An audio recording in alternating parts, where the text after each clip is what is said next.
네, 반갑습니다.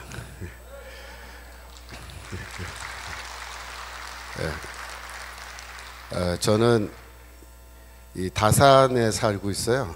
그래서 의정부하고 이렇게 많이 멀지 않은데 의정부에 이렇게 좋은 교회가 있는 줄을 몰랐습니다. 오늘 이렇게 와서 보니까 화면으로 보는 것보다 훨씬 더 아름다운 교회고, 또 이 교회 목사님과 여러 성도님들이 너무나 부러운 생각이 많이 듭니다. 앞으로도 계속해서 우리와 함께 힘을 합쳐서 우리 복음으로 하나가 될 수 있기를 간절히 소원합니다.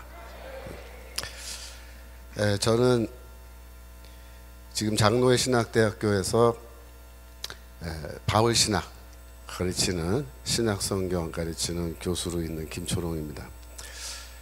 저는 이 장신대를 이제 MDB 과정을 1991년도에 졸업을 했습니다. 대학은 저는 서울대 사회학과 출신이고 81년도에 입학해서 소위 81학번, 그러니까 586 세대에 저도 속한 그런 사람입니다. 저는 학교 다닐 때 이런 좌파 사상에 깊이 빠져서 이렇게 공부를 했었고, 신학교 와서는 이제 좀 거리를 두고 있었습니다만은, 제가 완전히 이 좌파 사상에서 벗어난 거는 미국에 유학 가서예요. 저는 1991년도에 이제 신학교 졸업하고 미국으로 가서 이제 공부를 시작했는데, 제가 미국에서 총 공부한 시간은 16년입니다. 그래서 제가 그 사이에 석사학위 2개 하고 박사학위 하고, 또 제가 LA에서 담임 목회도 한 3년 반 하고, 또 플러신학교에서 공부했는데 학교에서 직원으로, 풀타임 직원으로도 제가 좀 일을 하고, 그래서 세월을 많이 보냈습니다. 제가 공부를 마치고 이제 2007년도에 장신대 교수로 부임하게 돼서 귀국했는데, 이 16년 만에 고국에 돌아왔는데 제가 어떤 느낌이 드냐면은 외국에 온 듯한 느낌이 드는 거예요. 왜냐하면 91년도에 떠날 때 한국하고 2007년도에 제가 돌아왔을 때 한국은 전혀 다른 나라인 것 같더라고요. 무슨 말이냐면은, 저희 집사람이 하루는 저녁에 저한테 와서 뭐라냐면은, 여보, 우리나라가 좀 이상해, 그런 거예요. 우리나라가 왜 이러지? 막 이래요. 왜 그랬더니, 아니, 사람들하고 만나서 이렇게 얘기를 해보면 그게 뭐 동네 사람이고 교수 부인이고 아니면 학교 학부형이건, 사람들하고 얘기하다가 이제 사회 문제나 정치 문제 이런 게 좀 얘기가 나오면은 너무 생각이 달라서 대화가 안 될 정도다, 그런 말을 하는 거예요. 하나같이 정부에 대해서 비판적이고 부정적인데 이야기를 가만히 들어보면은 왼쪽으로 많이들 가 있다는 거예요. 그러면서 걱정이 뭐냐면, 이 나라에서 과연 우리 애들 키워도 되겠냐 이런 얘기를 하는 겁니다. 저도 사실 말은 안 했지만 그 사이에 그런 느낌을 좀 많이 받았거든요. 이 TV를 틀고 이제 뉴스를 들으면은 좀 이상해요, 뉴스가 다. 그러니까 마음속이 좀 답답하고, 왜 이런 식으로 얘기하지? 사람들이 왜 이런 식으로 사고하지? 그렇게 걱정이 되는데, 문제는 뭐 그렇다고 해서 제가 직장을 그만두고 다시 미국으로 갈 수도 없는 형편이니까 세월이 지나면서 좀 걱정을 계속 했는데, 2012년도에 그 대통령 선거 있었죠. 그때 박근혜 대통령이 당선됐는데, 저는 그때 개표하는 거를 정말 조마조마하게 봤어요. 야, 이 나라가 앞으로 어떻게 되겠냐, 이거 큰일 났다 걱정하는 상황이었기 때문에, 야, 이거 박근혜 대통령 아슬아슬하게 된 거 보고 만세 불렀습니다, 제가 그날. 그런데 여전히 그러고 나서도 사회를 보면은 문제가 심각한 거예요. 근데 제가 정말로 우리나라가 위기구나 하는 걸 깨닫게 된 거는 이제 2003년도에 그런 생각을 갖게 됐는데, 2003년도에 어떤 사건이 있었냐면, 하루는 이렇게 텔레비를 이제 저녁에 와서 틀고 뉴스를 듣는데, 뉴스에 이석기라고 알죠? 통진당 국회의원 이석기라는 사람이 중심이 돼서 저기 합정동에 있는 천주교 어떤 성당에서 RO 모임이라는 게 있었는데, RO가 뭐냐면 Revolutionary Organization 약자예요. 혁명가 조직의 약자입니다. 혁명가 조직. 혁명가 조직에 이제 모임이 있었다는 거예요. 근데 거기에 대해서 검찰이 수사를 해가지고 이제 수사 결과를 뉴스에서 발표를 하는 겁니다. 그래서 가만히 얘기를 들어봤더니 무슨 말이냐 하면, 자칭 혁명가라고 하는 사람이 130명이 그날 같은 자리에 모여서 토론회를 하고 회의를 했다는 겁니다.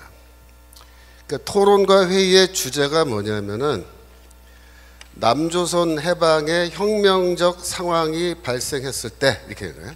남조선에서 혁명적 상황이 발생했을 때 우리 RO 조직원들, 우리 혁명가들은 어떻게 행동해야 되느냐라는 주제를 놓고 이분들이 토론을 했는데, 이분들이 다 얼굴을 다 맞대고, 이런 식으로 공개적으로 얼굴과 얼굴을 맞대고, 그 다음에 더 중요한 건 뭐냐면 실명으로 자기의 이름을 다 까발리고 이렇게 회의를 했다라는 겁니다. 저는 과거에 제가 학생운동이나 뭐 좌파운동 제가 이렇게 할 때 어떤 훈련을 받았냐면은, 사람과 조직 활동을 할 때 사람과 사람을 만날 때 절대로 실명을 사용하지 않습니다. 다 가명을 쓰게 돼 있어요. 저도 그 당시에 쓰던 가명이 있어요. 그래서 자기 소개할 때 다 가명을 씁니다. 그 다음에 서로에게 개인적인 사안, 어디 사느냐, 형제가 어떻게 되느냐, 뭐 고향이 어디냐, 이런 거는 절대 못 묻도록 그렇게 교육을 다 받습니다. 왜냐하면 상대방을, 우리 같은 조직원인데 구체적으로 알면 나중에 제가 검거되거나 그 사람이 검거됐을 때 나에 대한 정보를 알고 있으면 나도 위험하기 때문에 서로 보안 유지라 그래요. 보안을 지키기 위해서 실명도 안 쓰고 가명 쓰고 서로 모여서 얘기할 때 소위 말해서 사업 얘기, 혁명에 대한 이 얘기만 하지 사업 얘기 외에 다른 얘기는 절대 안 합니다. 만약에 개인적으로 뭐 고향 어디냐 그렇게 물으면요, 곧바로 너 왜 그거 왜 묻냐, 바로 이제 고발 들어가면 자비판 해야 돼. 자비판. 그리고 2명, 3명까지는 괜찮아요. 내가 1대1로 만나거나 2대1로 만난 것까지는 괜찮은데 4명, 5명, 6명으로 모임이 커지면 위험하다고 얘기합니다. 그래서 절대로 여러 명이 모이지 않습니다. 철저하게 1대1, 그게 점조직이라는 거예요. 그래서 서로 만날 때도 위쪽에서 소개해서 만나지 아는 사람끼리 안 만나요. 그렇게 훈련을 받습니다. 심지어 도로를 걸어갈 때 버스가 이쪽에서 오잖아요. 그럼 내가 버스가 오는 쪽을 바라보고 걸어가도 안 된다라고 훈련을 받습니다. 왜냐하면 거기에 만약에 뭐 경찰이라든가 이런 사람이 타고 있는데 만약에 내 얼굴을 이렇게 알아가지고 내가 수배가 됐을 때 내 얼굴이 바로 보인다. 그러니까 길을 다닐 때는 항상 버스가 진행하는, 차가 진행하는 방향으로 그렇게 길을 걸어 다니도록 그렇게 훈련을 받은 거예요. 이런 식의 활동을 하는 게 누구냐, 이게 혁명가라고 하는 사람들이 다 이런 훈련을 받는 겁니다. 근데 제가 이제 그날 뉴스를 보는데 이 혁명가들이 130명이라는 인간들이 한 자리에 모였는데 실명으로 해요. 실명, 가명도 아니고. 이렇게 모이는 거는요, 이거는 소위 말해서 해당 행위라 그래. 해당, 당을 위태롭게 하는 행위로 해서 곧바로 이거는 막 큰일 나는 사안인데요. 이석기와 그 혁명가 조직이라는 사람들은 그날 그렇게 모였다는 거죠. 제가 그걸 보고 충격을 받았습니다. 왜 충격을 받았냐면 이 혁명적 시기라는 거에 대해서 항상 그 시기 정세 판단이라는 걸 해요. 그래서 아예 정세 판단하는 팀이 있습니다. 그 사람들은 지금이 어떤 시기인지 전문적으로 연구하고 판단을 해요. 근데 쉽게 말하면은 이 혁명에 만조기와 간조기가 있다 이렇게 얘기합니다. 그러니까 밀물이 들어올 때와 밀물이 빠질 때, 그죠? 파도가 물이 빠질 때. 그러니까 간조기에는 어떻게 하냐면 다 우리가 지하로 들어가야 된다요. 철저하게 신분을 감추고 활동해야 된다. 그럼 혁명의 만조기, 물이 이렇게 차올랐어요. 그럼 어떻게 되느냐? 그때는 바깥으로 나와서 공개적으로 활동해도 괜찮다 이렇게 얘기합니다. 그러나 그 당시에는 80년대에는 우리가 다 간족이라고 생각했기 때문에 이렇게 공개적으로 이런 모임을 하거나 그런 걸 절대 하면 안 되는 금기사항이었는데 몇 년도요? 2013년도입니다. 2013년도에는 이 혁명가 조직들이 어떻게 판단했냐면 지금은 만족이라고 판단합니다. 만족, 혁명의 만족. 이제 때가 무르익었다 이거예요. 드디어 이제 추수할 때가 왔다 이거예요. 그래서 이제는 실명을 다 내놓고 여기 명찰 다 붙이고 쉽게 말하면 얼굴과 얼굴 그동안 점조직으로 얼굴도 못 보던 사람들 네가 거기 있었어? 네가 너였어? 그러면서 네? 이렇게 서로 인사도 할 수 있을 정도로 그렇게 130명이 모여서 그날 어떤 얘기를 했냐면 이 혁명적 상황이 발생했을 때 즉 이제 북한이 우리나라를 쳐들어온다거나 여기서 무장폭동이 일어난다거나 이렇게 할 때에 각각의 개인은 어떻게 활동을 어떤 일을 해야 될지를 그날 결정하고 구체적인 계획을 지시받는 겁니다. 그래서 그날 오고 갔던 이야기들 중에 보면은 압력밥솥을 사용해서 폭탄을 제조하는 방법에 대해서 얘기를 하고 사제 권총을 만들어서 권총 어떻게 만들어서 쓸 거니 그걸 서로 논의하고 그래서 혁명적 상황에서 우리 사회의 기관시설 중 어떠한 시설을 우리가 공격해서 그걸 파괴할 것인지 전신, 전화, 철도, 교통 그죠? 그 다음에 에너지 창고, 기름 들어있는 거 유리 보관소 이런 거 발전소 이걸 어떻게 공격할 것인지 임무 분담을 다 한 겁니다. 이석기가 그 자리에서 회의를 주관하면서 이제 때가 됐으니까 동지들 준비하시오 이렇게 한 겁니다. 근데 그날 다행히 어떤 한 명의 사람이 거기 들어가서 모든 회의 내용을 녹음했습니다. 그래가지고 그걸 이제 검찰에 넘어가서 그게 증거 자료가 돼가지고 이 사람들이 예, 박수 다 이제 수사를 받고 그래서 결국 어떻게 됐습니까? 2014년도에 이 통진당 자체가 해산되게 된 거죠. 근데 그때까지 2012년도에 국회의원 선거에서 통진당 국회의원들이 국회에 들어가고 국회의원 빠지 달고 그 아로 조직 회의하고 그죠? 이렇게 하면서 이 사람들이 국가의 그 세금 그죠? 그걸로 세비 다 받으면서 뭐예요? 반역행위 한 겁니다. 반역행위. 제가 그걸 보면서 13년이면 딱 지금부터 그 저기 10년 전이죠. 딱 10년 전 이야기인데 그날 저는 이렇게 응접실에 앉아서 TV 뉴스 보면서 제가 사과를 먹고 있었는데 먹다가 사과를 떨어뜨렸어요. 너무 놀래가지고 야 큰일 났다 큰일 났다. 얘네들이 지금 정세 판단을 했는데 이제는 때가 무르익어서 이제 봉기를 해야 될 때가 됐다고 스스로 판단할 정도면 이게 심각한 거다. 근데 제가 이제 퀘스천이 뭐냐면 그 사람들의 정세 판단이 정확했느냐 아니면 부정확했느냐 그 질문입니다. 어땠을 것 같습니까? 저는 그 사람들의 정세 판단이 매우 정확했다고 봅니다. 그래서 저는 그 순간에 소름이 확 끼치면서 큰일 났다 큰일 났다. 야, 이제 우리 잘못하면 죽겠구나. 제가 그때부터 위기의식을 가지고 제가 그때부터 조금씩 이제 사회 문제를 더 깊이 있게 보고 그러다 보니까 제가 오늘날 이렇게 마이크 들고 이 자리에 서게 된 거예요.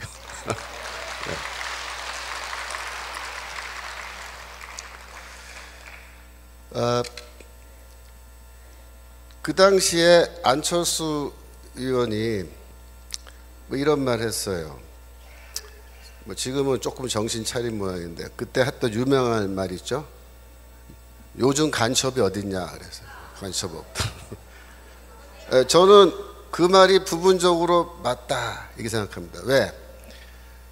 오늘날 난파 간첩이 어디 있냐 라는 뜻으로 해석하면 그 말이 맞아요. 예, 요새는 뭐 그때 이후로 난파 간첩 굳이 보내지 않아도 그죠? 남쪽에서 자생적으로 생겨난 이 공산주의자들이 스스로 알아서 북파 간첩들보다 더 열심히 일들을 하고 있기 때문에 뭐 남조선에 간첩 보낼 필요가 있냐. 북조선의 그 북쪽의 공화국에 충성하는 사람들이 이렇게 국회의원 배지까지 달고 있는데 뭐 하려고 우리가 애써서 간첩을 보내야 되느냐라는 말로 해석하면 그 말이 정확한 거예요. 이런 모든 문제가 어떻게 해서 생겨났느냐 제가 조금 설명을 드리면, 제가 81년도에 입학할 때만 해도 학생운동이 이렇게 뭐 주체사상 이런 거에 휩쓸려서 그렇게 나가지 않았어요. 제가 사실 학생운동 뭐 그런 거 하다가 학교에서 어느 날 정학을 시킨 거예요. 그러니까 그때는 뭐냐면은 강제로 군대 보내기 위해서 휴학을 시켜요. 휴학. 근데 실제로 그 정학이죠. 그러니까 본인의 의사를 물어보지 않고 어느 날 갑자기 학교에서 강제로 휴학을 시켜버리면요, 일주일 만에 영장이 나옵니다. 신체 검사 받으러 오라고 통지를 갔는데요, 가니까 너는 신체 검사 받을 필요가 없다고 저쪽에 서 있으라 하더라고. 그리고 나중에 그냥 가라야 통과됐다고 신체 검사. 그래서 그걸 지도 휴학이라고 해요. 지도 휴학.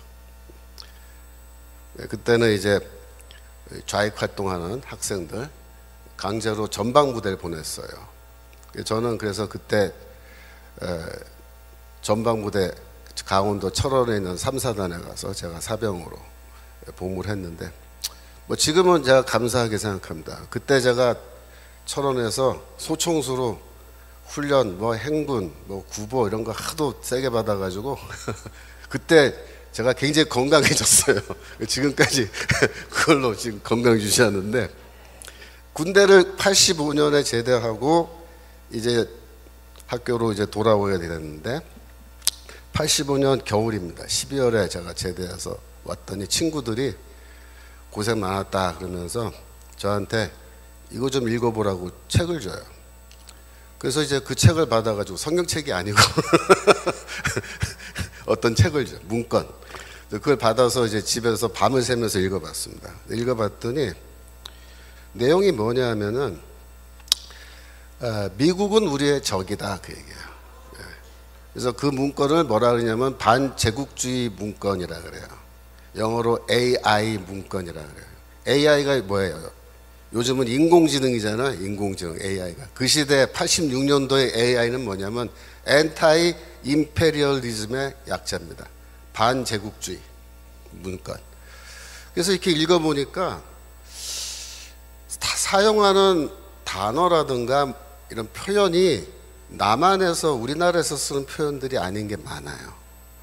저는 처음에 이걸 누가 썼나, 이게 어디서 왔나, 아마도 조청년 쪽에서 들어온 게 아닌가 뭐 이런 생각했는데, 지금 생각해보면 그게 북한에서 온 건 맞습니다.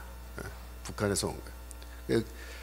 그래서 반제국주의 문서라고 왔는데 나중에 보니까 뭐야? 그 주체 사상과 관련된 북한의 문서인 거죠. 근데 그때 85년 겨울 86년 2월 달까지 방학이 있는데, 그때 당시에 서울대 운동권의 대부분의 조직에서 이 반제국주의 문서를 다 공부했습니다. 그래서 그때부터 우리의 적은 미국이고 우리의 투쟁은 반제국주의 투쟁이다. 그렇게 이제 노선이 딱 잡힌 거예요. 그게 누구의 입장입니까? 그게 바로 북한의 입장이란 말이에요. 그게. 그래서 86년 새 학기가 딱 시작했는데 그때부터 이제 노골적으로 주체 사상이란 말이 막 튀어나오기 시작했어요. 그리고 애들이 그때부터 대북 방송을 밤새도록 듣고 오고, 그리고 소위 말하는 사상투쟁이라는 것이 이제 시작됐습니다. 이 사상투쟁이 뭐냐면은 남조선 혁명을 어떻게 성공시킬 거냐, 그 전략과 전술에 대해서 토론하는 겁니다, 학생들이. 근데 기존의 운동권의 이 혁명 전술은 뭐냐면은 전국적으로 동시다발적으로 무장 폭동을 일으켜서 무장 투쟁을 한다는 거였어요. 그게 기본적인 전술이었습니다. 85년도까지. 근데 86년도가 딱 되니까 주사파들이 등장한 겁니다. 걔네들이 뭐라고 얘기하냐면 그거는 비현실적인 혁명 전술이다, 이렇게 얘기하는 거예요.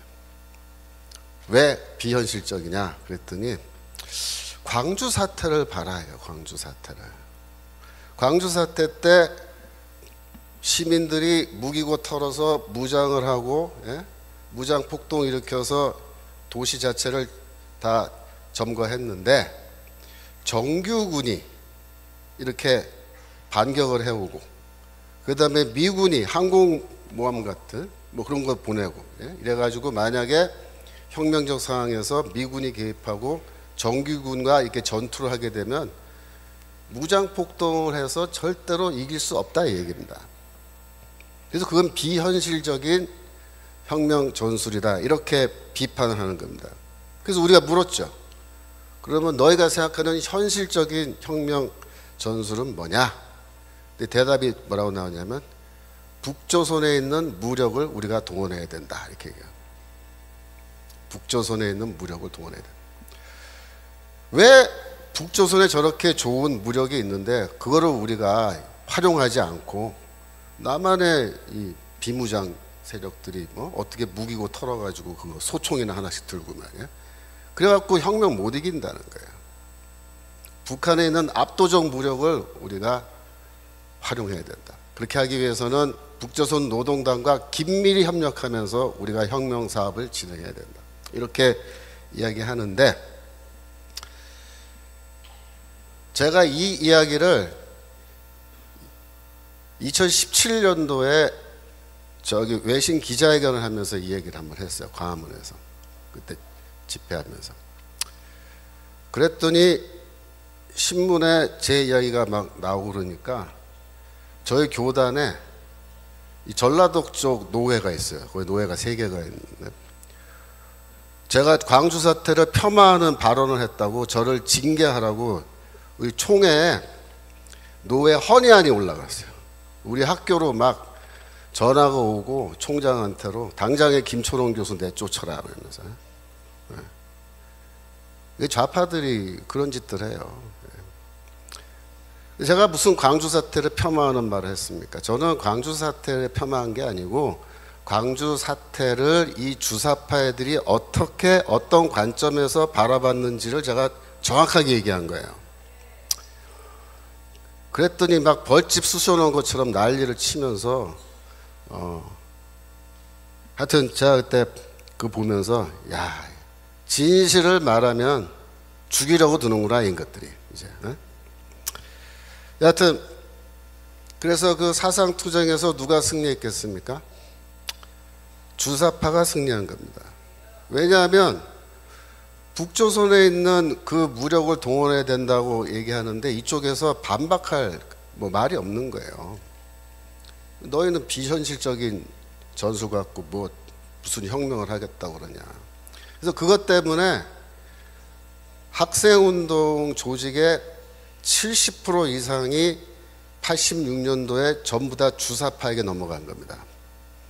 그래서 그때부터 주사파들이 이 실권을 잡고 전체 학생들 단과대별로 과별로 스터디 모임들 만들어 가지고 이거 다 학습시켜 가지고 이 조직원들 외에 대중교육까지 들어 가지고 이 주체 사상 이런 게 좌파 사상이 쫙 이제 학생들에게 유포된 겁니다. 원래 뭐 NLPD 이런 말 들어보셨죠? PD 계열이 원래 다수파였는데 그때 소수파로 전락한 거예요. 그때 PD랑 엄청 싸웠어요, 이 주사파들. 근데 이 논쟁에서 지면서 어떻게 되냐면 이쪽 PD 조직이 다 괴멸됐습니다. 이 주사파들이 얼마나 악랄한 놈들이냐면은 뭐 NLPD 다 사실 똑같은 놈들이잖아. 그 당시에 그 놈이 그 놈인데 이놈들 다 공산주의자들인데 이 주사파들은 논쟁을 해서 조직을 장악하면은 괜찮은데 만약에 장악을 못 하잖아요. 그럼 어떻게 하냐면은 PD 쪽 조직 이름과 주소와 전화번호를 다 파악해 가지고 그걸 경찰에다 넘겨버려요. 이런 짓 하는 놈들이에요, 주사파 놈들.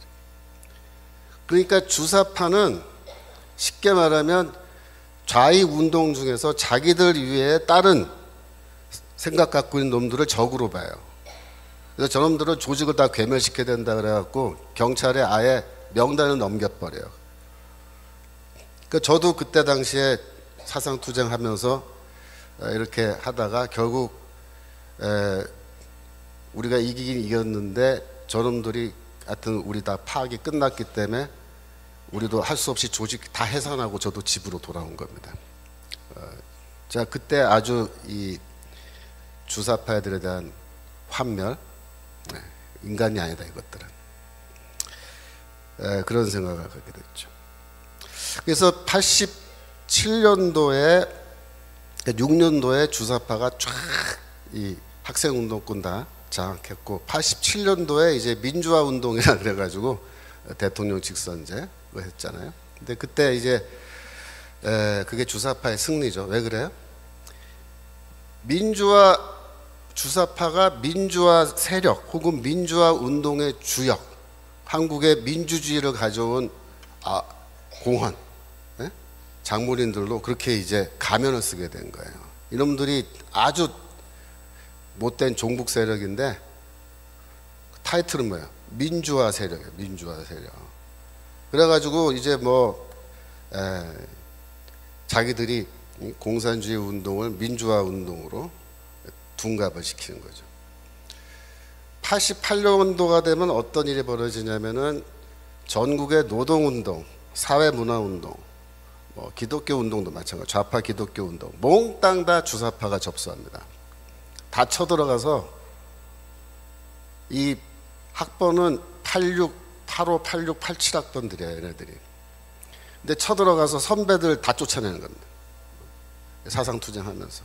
다 나가라, 이거 나가라. 몰아내고. 그래갖고 제 나이 또래의 주사파가 아닌 친구들은 그때 노동 현장에 들어갔다가 다 쫓겨나서 나오고 사회 운동단체 이런 데 들어갔다가 쫓겨나오고 갈 데가 없잖아요. 얘네들이 다 어디로 갔냐면 언론기관으로 갔습니다. 네. 신문사, 방송국으로 다 가가지고 지금 그렇게 된 거예요. 그때 당시에 주사파의 대부라는 사람이 김영환이라는 사람인데 이 사람이 이제 1991년도에 북한으로 잠수정을 타고 가서 김일성이를 만나고 옵니다. 이게 주사파의 지도자예요. 근데 이 사람이 아주 특이한 사람입니다. 제가 예전에 박근혜 대통령 시절에 사회 대통합위에서 대통합위원회라고 만들었는데 거기 분과에 그 이념 분과라고 있었어요. 제가 그때 분과위원으로 들어갔었는데 그때 김영환 씨도 저랑 같은 분과에 있었어요. 제가 그때 한 1년 정도 계속 회의하고 만나서 토론하면서 내가 사귀어본 적이 있는데 특이한 사람입니다. 이 양반이 김일성이랑 면담을 하고 또 주체사상 이론가들과 토론을 했어요. 북한에서.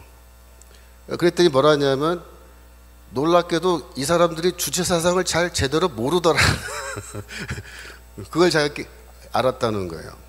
북한 가서 이제 사회를 봤는데 자기들이 꿈꾸던 그런 세상이 아니었다. 그런 사회가 아니었다. 그래서 너무나 실망했다. 이렇게 이제 나중에 얘기를 했습니다. 그리고 돌아와서 6년이 흐른 뒤에 1997년도에 김영환이가 주사파 지하 조직인데요, 민혁당이라 그래요. 민혁당 조직을 해산하기로 결정을 하고 지도자들을 다 불러 모았어요. 그래서 내가 북한도 다녀오고 다 알아봤는데 우리가 이거 속은 것 같다. 그래서 나는 이제부터 북한 해방운동 해야겠다. 뭐 그러면서 민혁당 조직 해산하자. 이렇게 하고 상당 부분의 조직은 해산했습니다. 그런데 그때 끝까지 해산 안 한 조직이 경기동부연합이라고 말하는 그 사람들인데, 이 사람들이야말로 진정한 주사파입니다. 우리는 끝까지 북한에게 충성해야겠다, 이런 사람들인데, 이 경기동부연합이 결국 누가 수장이냐면 이석기가 바로 수장인 거죠.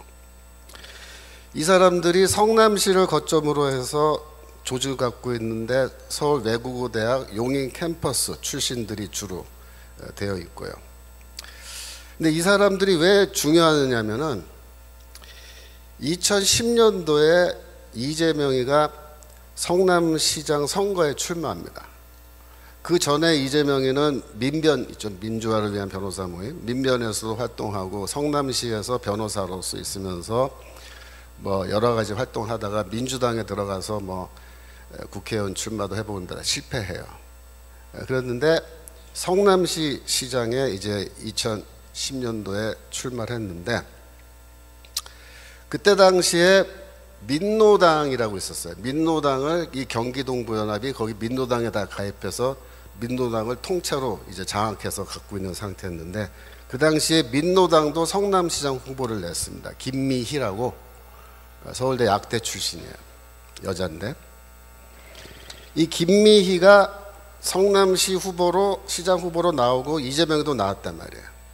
그랬는데 이 경기동부연합에서 어떤 결정을 내리냐면 김미희한테 야, 너 후보 사퇴하고 이재명이랑 단일화해라, 이렇게 한 거예요. 왜 그렇게 했느냐? 이 이재명이가 성남시에서 변호사 활동하면서 이 경기동부연합 사람들이랑 그 전부터 친분이 이게 많이 생긴 거예요. 특별히 그쪽 사람들이 법원에 재판받게 되면은 가서 자기가 변론도 해주고, 또 성남시에 여러 가지 그 위원회 모임 이런 게 있는데 거기서 같이 참여하고 이래가지고 관계가 가까워진 거예요. 그래서 경기동부연합 쪽에서 김미희한테 야, 너 후보 사퇴하고 이재명 지지하자 우리가. 그래서 이재명이를 성남시장 만들자, 그렇게 된 거예요. 그래서 그 전번에는 떨어졌는데 이번엔 당선한 거예요. 2010년입니다. 그때 당시에 이재명의 성남시 시장 그 인수위원회 명단이 있어요. 지금도 인터넷 보면 다 나오는데, 그 인수위원회의 대부분이 상당 부분이 경기동부 연합 사람들로 되어 있다, 이렇게 기사가 나와 있습니다. 그리고 시장으로 취임한 이후에 어떻게 되냐면은 경기동부 연합 사람들이 성남시에서 진행하는 대부분의 이권 사업을 독식했다, 이렇게 되어 있습니다. 무슨 말이냐면 성남시에서 이번에 여기 도로에 보도블록을 새로 깔아야 된다, 그런 거 많잖아요. 도로공사 보도블록 갈아 끼우는 거 뭐 별로 깨지지도 않았는데 다 갈아 끼잖아요, 시 예산으로. 이제 그런 걸 하게 되면은 어떻게 되냐면은 이 경기동부연합 사람 중에 하나가 이 도로공사 블록 갈아 끼는 회사를 하나 빨리 차리는 거예요. 그러면은 이미 그 시회 성남시 공무원 그 조직에 이미 이 사람들이 다 들어가 있는데 자기 편인 사람이 이제 그거 하겠다고 신청하면은 거기에 수주를 주는 거예요. 그러니까 이 사람들이 원래부터 도로공사 이런 거 하던 사람들이 아닌데, 그러니까 성남시에서 뭐 할 거라는 거 정보를 다 주면은 미리미리 이번에 전기래 그러면 전기회사 차리고, 이번에 하천이래 그러면 하천 정비 이런 거 해가지고 회사 차리고 사람들 그 고용해가지고 일 시키고 돈은 지네들이 다 가져가는 거예요. 이런 식으로 해서 이권 사업에 다 개입해가지고 돈을 벌어가요, 얘네들이. 근데 재미있는 게 아로 조직 발표했을 때 검찰이 아로 조직에 대해서 공개해서 그 발표할 때 제가 기사를 유심히 읽어봤어요. 그랬더니 놀란 게 뭐냐면 아로 조직이 이석기가 그때부터 이권, 그러니까 이 수익을 낼 수 있는 사업들을 많이 갖고 있는 거예요. 그러니까 얘네들이 똑똑한 거예요. 이 혁명사업 하려면 자금이 필요하고 생활비도 필요한데 이거를 벌어가면서 자금을 모아가면서 일을 하겠다 이런 생각을 처음부터 갖고 있던 애들인데 얘네들이 이재명이를 딱 보고 아 이재명이를 성남시장 만들면 우리가 어떻게 해서 돈을 벌 수 있겠구나 이게 딱 결론이 벌써 나온 거예요. 그래서 거기 다 들어가서 밀어주고 시장 만들어주고 서로 이제 뭐야 공생관계잖아요. 그러니까 이재명이는 어떻게 밀어주죠. 이 사람들은 한편으로는 돈을 막 버는데 이게 한두 푼이 아닙니다. 그래서 그 맛을 본 거예요. 맛을 봤는데 물론 2012년에 이제 19대 국회 때 통진당이 국회의원으로 쫙 들어가고 그랬는데 14년도에 통진당 해산됐잖아요. 근데 우리는 그걸로 해서 아예 통진당은 사라졌겠지 이렇게 생각했잖아요. 천만의 말씀입니다. 이 경기 동부연합과 이재명 사이의 그 연대는요 더 견고해진 거예요. 그때부터 2018년도에 이재명이가 경기도 도지사에 출마해서 도지사에 당선됩니다. 그때 1등 공신이 누구 것 같아요? 경기 동부연합이에요. 경기 동부. 그래서 이재명이가 이번에 경기도 도지사를 하니까 여러분 생각을 해보세요. 성남시에서 해먹었던 게 경험과 노하우가 이제 축적됐잖아요. 근데 이게 경기도가 사이즈가 얼마나 큽니까? 성남시 사이즈랑 경기도 사이즈는 이거는 비교가 안 되잖아요. 그러니까 얘네들이 이번에는 경기도에서 해먹기 시작한 거예요. 많이 해먹었을 겁니다. 조사해보면 다 나오겠지만 제가 보기에 어마어마하게 해먹었는데 왜냐하면 그 중에 하나, 딱 하나만 예를 들게요. 대장동. 대장동 하나만 얘기해 보자고요. 대장동 사건이란 거는요, 뭐 굉장히 복잡하게 되어 있는 것 같지만 본질은 간단해요. 그 대장동 택지 개발하고 아파트 짓고 그거 개발해서 생기는 수익을 어마어마한 수익을 누가 먹었느냐 그게 이제 대장동 사건의 핵심이에요. 그런데 첫 번째 그 개발할 때 그 돈을 빌려준 투자 은행들 있죠. 은행들은 많이 못 가져갔어요. 뭐 정상적인 그런 정도의 수익만 벌고 갔습니다. 성남시는 처음부터 우리는 그 수익 안 갖겠다 이렇게 선언한 거예요. 그게 대장동 사건. 그럼 누가 가져갔느냐? 개인 투자자들이 가져간 겁니다. 그래서 여러분 뭐 화천대유 이런 말 들어보셨어요? 뭐 천화동인 3호 이런 거 들어보셨어요? 4호, 5호 뭐 이런 말? 이게 다 개인 투자자들 모임 만든 건데 예를 들어서 화천대유에서 3억 5천만 원을 투자한 사람이 얼마 벌어갔을 것 같습니까? 3억 5천. 예를 들어서 4억이라고 치고 4억 몇십억이요? 그러니까 여러분들이 순진하신 거예요. 그 단위가 틀려요. 400억이요? 그러니까 순진하신 거예요. 얼마 해먹었냐면 8천억 가져갔습니다. 여러분 4억 넣어서 8천억 가져가면요 이거 어마어마한 거 아닙니까? 네. 천화동인 3호 이 사람은 돈이 좀 없었나 봐요. 872만 원 투자했습니다. 1,000만 원이 안 되잖아요. 얼마 벌어갔을 것 같아요? 1,000만 원 넣고 예? 2천억이요? 2천억은 너무 심했다. 101억 벌어갔습니다. 101억. 1,000만 원 넣어서 1억을 벌어가도 10배잖아요. 예? 10억 벌어가면 100배고 근데 100억 벌어갔으니까 1000배 투자해서 수익률 1000배 여러분 이해되세요? 이게 대장동이에요. 자, 무슨 말이냐면 성남시에서 해먹고 경기도에서 이제 해먹는데 우리는 모르는 거예요. 뭐 어디서 얼마큼 해먹었는지 이 경기동부연합 애들이. 그런데 이거 딱 터지고 나서 제가 딱 들여다보니까 8천억이고 뭐 이러면요 조금만 더 해먹으면 1조잖아요. 1조. 네?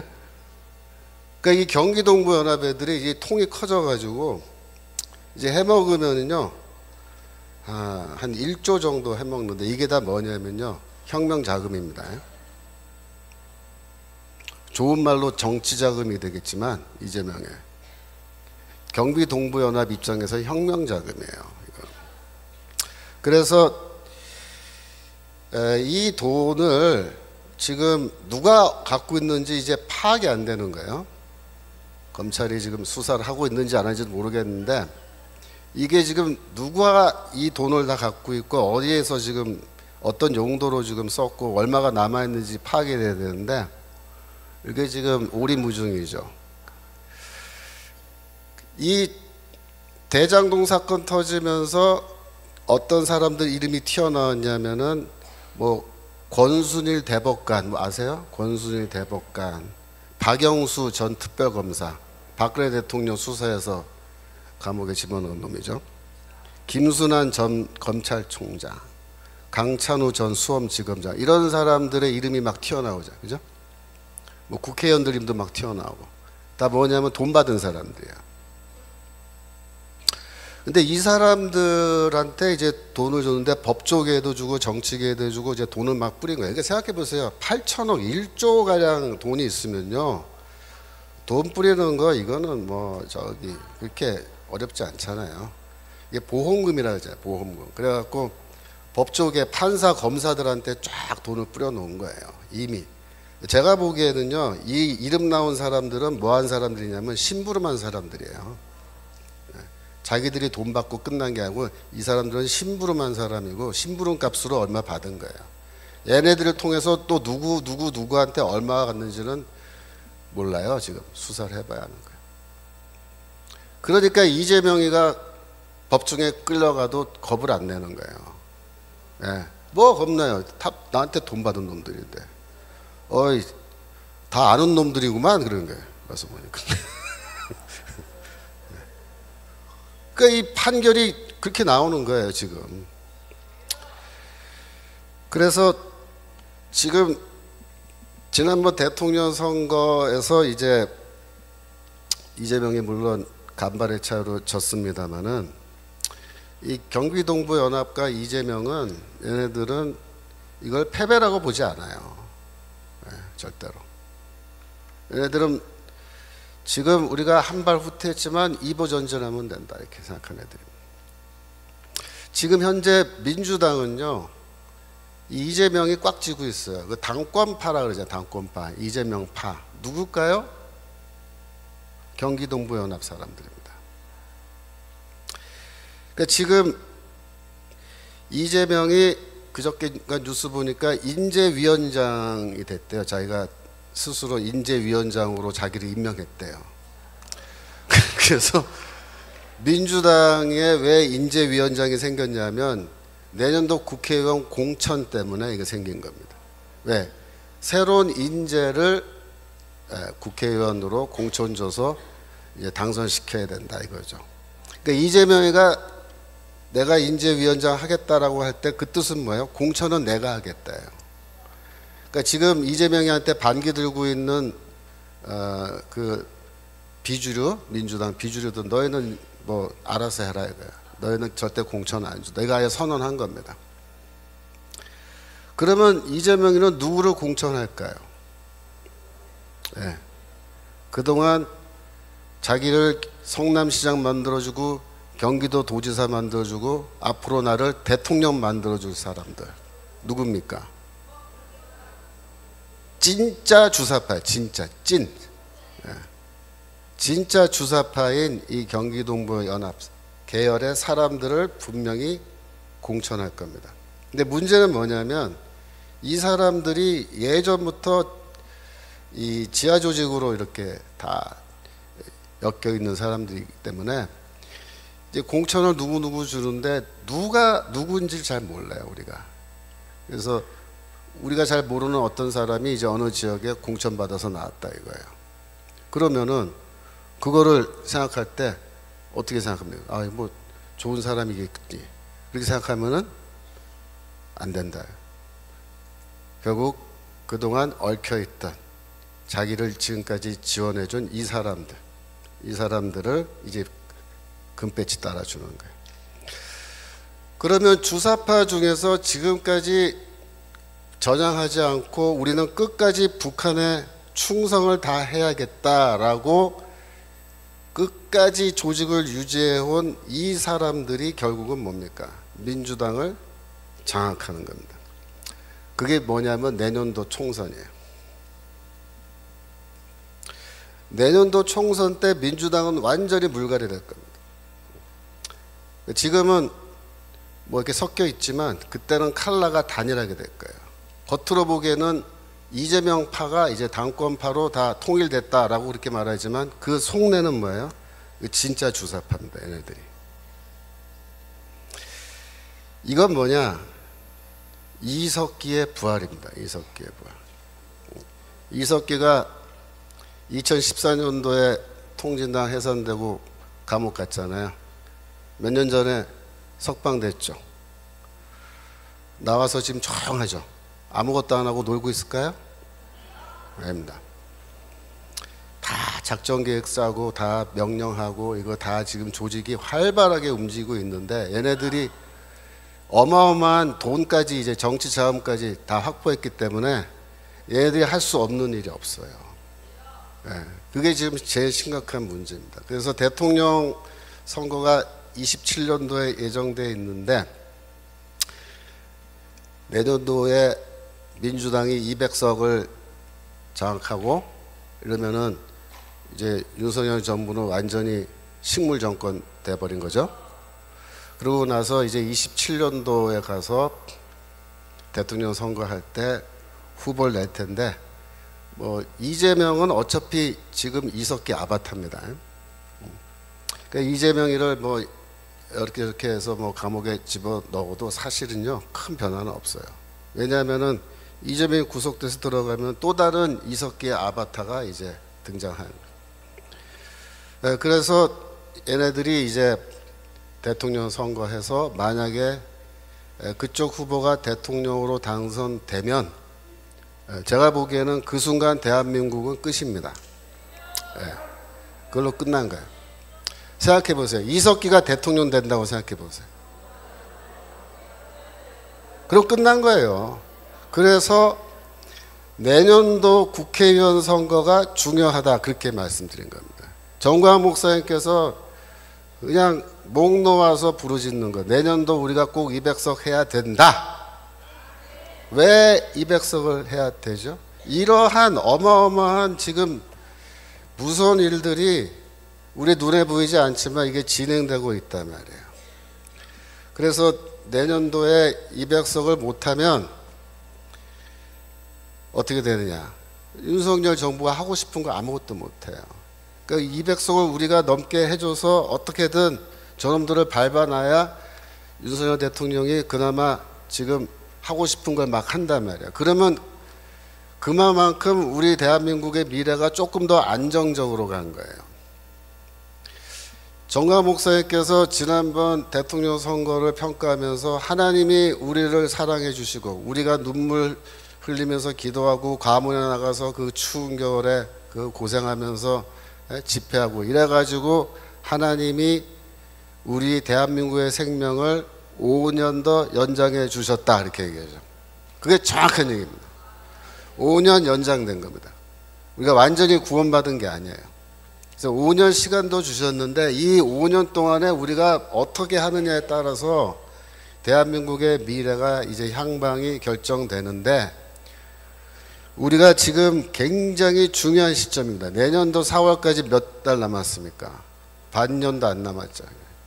이 반년도 안 되는 이 기간 동안에 뭐다? 대한민국의 운명이 결정된다. 그러니까 지금 이렇게 우리가 넋 놓고 있으면 안 된다. 그 자유마을 조직이 중요하고, 그죠? 계속해서 우리가 이 사람들을 모으고 조직하고, 그래서 결국 내년에는 표싸움으로 가야 되는데 어떻게 우리가 전략을 짜고 할 건지는 이제 전 목사님이 다 알아서 전략을 짜시겠지만, 우리는 하여튼 지휘하는 방침에 따라서 그쪽으로 표가 많이 나오게끔 지금 이 얘기를 준비를 해야 된다 이겁니다. 그래서 지금 우리가 다시 한번 우리의 현재 상황을 이렇게 지나간 역사를 되짚으면서 생각을 해보면, 이 주사파라는 애들이 진짜 끄지긴 놈들이에요. 얘네들은요, 말 그대로 혁명가들입니다. 혁명가는 뭐냐면 공산혁명을 위해서 자기의 목숨을 내놓은 사람들을 말하는 거예요. 그 정도의 헌신을 하는 겁니다. 그래서 자기 인생의 목표는 다른 거 없어요. 남조선 해방이에요. 이걸 위해서 자기는 이미 30년 전에 다 헌신을 하고 30년 넘게 이 한 길을 달려온 애들입니다. 그래서 얘네들이 지금 그렇게 쌓아온 그 공적이 있는 거예요. 근데 이게 지금 만만하게 보면 안 되는 거예요. 지금 어디까지 왔냐면 우리 목 앞에까지 칼이 들어와 있는 거예요, 지금. 그래서 여러분들이 그런 점에서 우리가 다시 한번 깊이 자각하고, 정말 전 목사님이 말씀하시는 게 왜 중요한 말씀인지 그걸 여러분들이 잘 이해를 해 주시면 감사하겠습니다. 제가 시간이 조금 더 쓸 수 있나요? 아직 조금만, 한 10분만 더 할까요? 그래서 이 얘네들이 이러한 겉으로는, 속으로는 남조선 해방이고 혁명이고 공사혁명이고 이건데, 겉으로는 이제 어떻게 포장하냐면은 우리는 모든 사람들이 잘 살 수 있는 그런 국가를 만드는 게 목표다 이렇게 얘기하는 거예요. 쉽게 말하면 이런 거예요. 여러분, 사실 지금 제가 개인적으로 걱정하는 건 뭐냐면 전 세계적으로 경제 위기잖아요. 지금 우리나라도 아직 뭐 뻥 터지진 않았지만 지금 경제적으로 굉장히 위기 상황으로 가고 있고, 24년이 제일 위험한 한 해가 될 거다 이렇게도 추측을 하고, 만약에 경제 위기가 터지면요 어떤 일이 벌어지냐면 경제적으로 어려운 상황에서는 좌파들이 훨씬 선거에서 유리합니다. 그게 문제예요. 내년도 국회의원 선거 때까지 안 터지면 다행인데, 터지면 우리가 정말 불리한 상황 돼버리는 거고, 그 다음에 2004년도 후반에 터지는 경우에 27년 대통령 선거 때까지 시간이 있는데, 그때까지 경제가 회복을 해서 우리한테 유리한 상황이 되면 좋은데, 그렇지 않고 계속 불리한 상황에서 선거하면 더 어려운 거죠. 이러한 맥락에서 제일 잘 먹히는 주장이 뭐냐면, 국가가 이 팍팍한 경제적 상황 속에서 모든 민생 문제를 우리가 다 해결해 주겠다라는 거예요. 그러니까 이 젊은 사람들일수록 지금 더 힘드니까 취직도 안 되고 그런 말에 홀딱 넘어가요. 문재인이가 2017년도에 대통령 되자마자 7월 달에 발표한 5대 국정 목표가 있는데요. 그 중에 세 번째 목표가 뭐냐면 내 삶을 책임지는 국가입니다. 내 삶을 책임지는 국가. 말이 좋아서 내 삶을 책임지는 국가지, 여러분, 나의 삶을 국가가 다 책임져주는 시스템, 그 제도가 뭐예요? 사회주의잖아요. 사회주의, 공산주의. 공산주의 하겠다는 얘기를 이렇게 멋지게 내 삶을 책임져주는 국가 이렇게 하는 거예요. 그러니까 이 내용을 모르는 사람들은 이 말만 듣고 혹하는 거예요. 너무 매력적이잖아요. 살기도 힘들어 죽겠는데, 취직도 안 되고 돈도 없고 그러는데 국가가 내 삶을 다 책임져 주겠다. 내가 너 먹을 거, 입을 거, 이 집, 그죠? 다 책임져 주고, 너 저기 취직도 국가에서 시켜주고, 그죠? 사회주의 국가는요 원래 완전 고용입니다. 100%. 얼마나 좋아요. 이 성경 말씀에 마태복음 6장 34절에 너희는 내일 일을 염려하지 말라라고 이제 주께서 말씀하셨는데, 이게 아이러니인 거예요.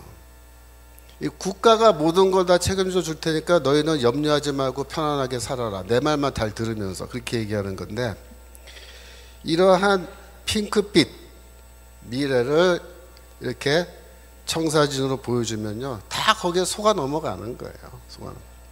여러분, 이때 국가가 내 삶을 책임져 주겠다 할 때 국가는요 이게 메시아예요. 메시아. 예? 여러분, 메시아는 누구예요? 예수 그리스도가 메시아입니다. 예수 그리스도가 우리의 구원자이신데, 이 자식들은 국가가 너희를 구원해 줄 메시아다 이렇게 얘기해요. 그래서 이 사회주의 국가는요 국가가 메시아니까 국가의 최고 지도자가 뭐가 되냐면 우상이 되는 거예요. 우상. 왜? 이분이 우리를 다 먹여주고 살게 해주니까. 최고 지도자가 나에게 밥도 주니까. 나 밥 주니까 누구야? 어버이 수령이에요. 어버이 수령. 예? 그래서 국가가 모든 걸 책임져주고 이렇게 할 테니까 우리 뽑아라 이거야. 우리한테 표 달라 이거야. 그런데 여러분, 국가가요 모든 국민의 삶을 다 책임져주고 이렇게 하려면요 어떻게 해야 되냐면, 세금 걷어서는 먹여 살리지 못해요. 세금으로. 생각해 보세요. 전 국민을 먹여 살려야 되는데 세금 갖고 되겠습니까? 그러니까 이걸 하려면 어떻게 되냐면 국가의 모든 생산 시설을 국유화해야 되는 거예요. 그 공산사회는 다 국유화하잖아요.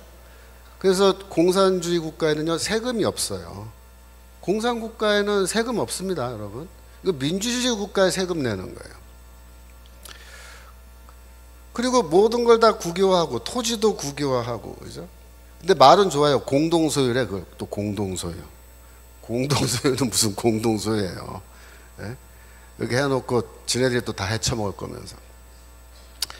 그래서 국가가 만능의 권력과 권한을 가져야 또 먹여 살릴 수 있다. 이래가지고 입법부, 사법부는 필요 없어요. 행정부가 더 우위에 있는 강력한 권력을 가져야 돼요. 무제한의 권력이죠. 그 다음에 일반 시민들은 자유를 포기해야 됩니다. 자유. 왜? 국가가 다 먹여주고 살려주는 대신에 내 말 들어야 돼요. 내 말. 국가에 반항하고 이렇게 하면 어떻게 돼요? 너는 필요 없다. 수용소 보내버린 거예요. 이렇게 되는 거예요. 그래서 전체주의 이 정부로 나가는데, 성경 말씀 하나만 볼 수 있을까요? 예, 누가복음 16장 13절. 원래 제가 성경 전문가인데 오늘은 이제 성경 한 구절밖에. 누가복음 16장 13절. 예. 지파인이 두 주인을 섬길 수 없나니 혹 이를 미워하고 저를 사랑하고 혹 이를 중히 여기고 저를 경히 여길 것입니다. 너희가 하나님과 재물을 겸하여 섬길 수 없느니라. 아멘. 너희가 하나님과 재물을 겸하여 섬길 수 없다.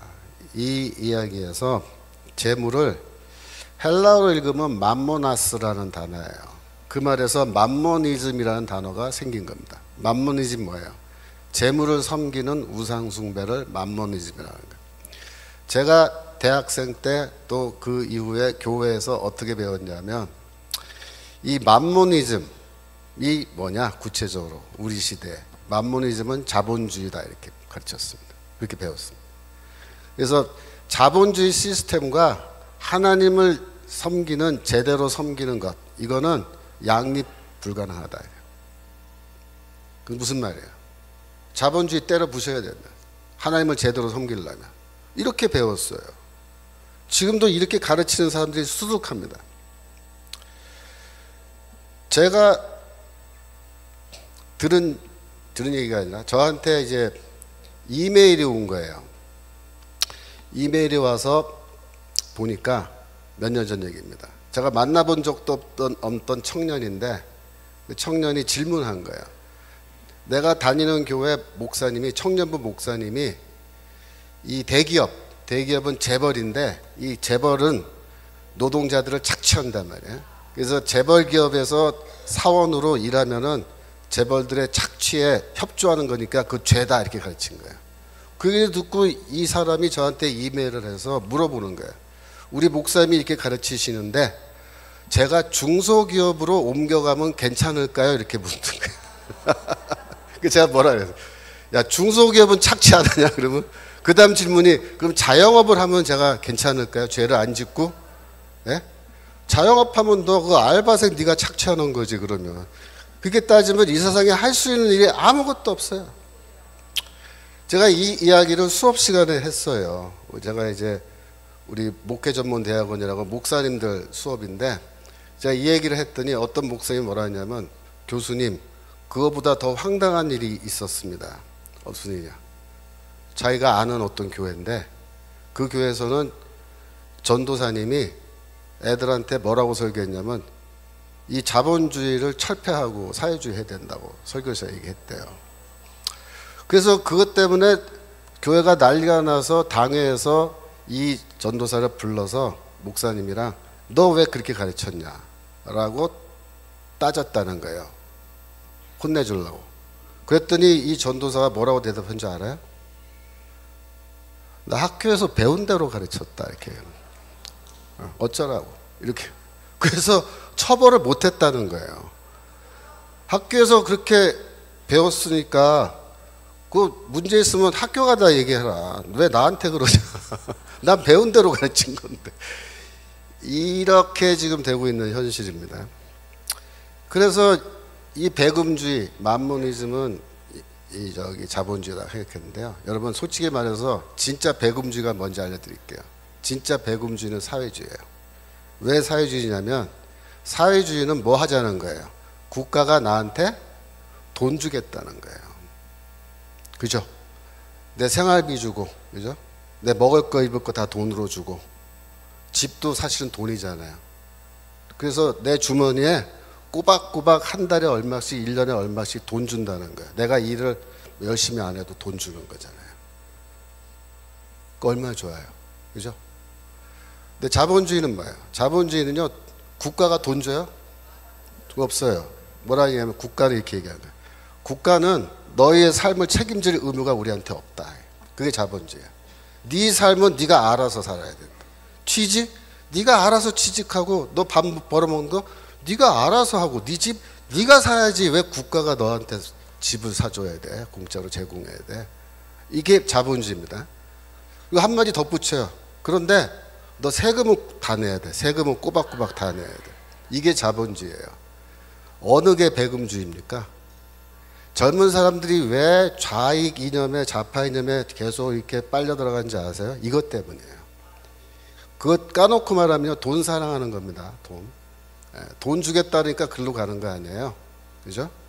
그래서 지금 우리는 어떤 결단을 해야 되냐면 우리가 국가를 나의 메시아로 받아들이고 국가의 노예가 돼서 전체주의 사회에서 내가 살아갈 것인지, 아니면 자유인이 돼서, 바울이 말하는 자유인이 돼서 내가 스스로 나의 삶을 헤쳐나갈 것인지. 물론 어렵죠. 그러나 하나님이 나와 함께 하신다. 하나님이 나를 도우시고 하나님이 내 삶 가운데에서 나를 도우시기 때문에 내가 충분히 내가 살아갈 수 있다 라는 그런 의식 가지고 노예가 되기를 거부하고 자유인으로서 살아가는 그 결단이에요. 그게 뭐냐? 그게 내년도 국회의원 선거고 27년도에 대통령 선거다. 그렇게 말씀드리겠습니다. 여기까지 하겠습니다. 자, 기도하고 마치겠습니다. 기도. 하나님 아버지, 저희가 지금 이렇게 평온하게 살아가고 있지만 저희가 모르는 사이에 또다시 위기는 저희를 찾아오고 있음을 이 시간 다시 한번 기억합니다. 하나님께서 저에게 5년을 더 허락해 주셨는데 이 5년의 시간을 선용할 수 있도록 도와주시고, 대한민국의 위기가 끝날 수 있는 기간으로 저희가 활용할 수 있도록 도와주옵소서. 이 악의 무리들과 저희가 싸우는데 저희가 힘이 부족하고 지혜가 부족하고 능력이 부족하지만 하나님을 의지하면서 나아가 싸우니 주여 도와주시옵소서. 대한민국을 불쌍히 여겨주시고 이곳에 있는 여러 하나님의 교회들을 불쌍히 여겨주시고 다시 한번 기회를 허락해 주시고 선교할 수 있는 저희 나라, 이 전 세계에 복음을 전할 수 있는 저희 나라 되게 하시고 북한에까지 가서 북한 주민을 구원할 수 있는 저희가 되기를 원하니 주여 축복하여 주시옵소서. 감사드리며 예수 그리스도 이름으로 기도합나이다. 아멘. 감사합니다.